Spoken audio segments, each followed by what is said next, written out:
There's been a great deal written about underutilization of PCI and, for that matter, other medical therapies in certain demographic groups such as minorities and women.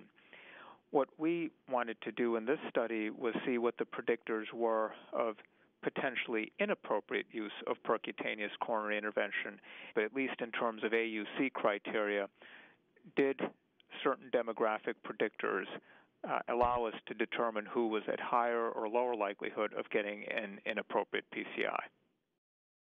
This study was based on the NCDR CAF PCI registry, which has evolved into an incredible resource for research and study of utilization patterns of various technologies in cardiology. We identified 200,000 plus patients who underwent non-acute percutaneous coronary interventions between July of 2009 and March of 2011. So it's a very large sample of patients. And of that 200,000 plus, approximately 12% of the patients, around 25,000 or so, had PCIs that, as best one could tell from the documentation, would be classified as inappropriate per the AUC criteria. What we then did was determine what are the predictors of this inappropriate PCI. What we found, perhaps some would view as surprising, was that the major predictors in terms of patient characteristics of a patient getting an inappropriate PCI were being male and being white. So it's, I think, quite interesting. There's been a lot written about underutilization of PCI and CABG in women and in minorities, and that body of research still stands, and we still need to do what we can to improve appropriate use of care in those groups.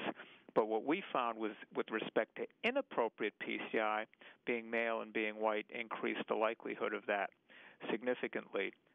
Similar to those patient characteristics, there were also other characteristics that seemed to predict inappropriate PCI, in particular having private insurance as opposed to having no insurance or public insurance or Medicare.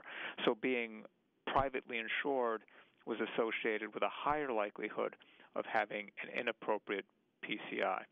For those physicians that are performing PCI, now specifically we're talking about elective PCI, I would advise do whatever you can to really document the thought process, why that PCI was necessary, and why, even if it doesn't seem to meet the letter of the law per the AUC criteria, there were extenuating circumstances that made it the right thing to do clinically.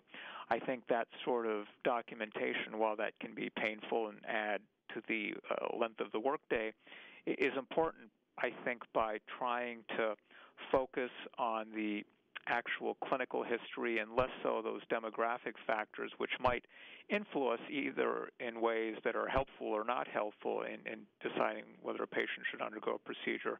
That might remove some of our unconscious biases that may come into play in daily clinical life.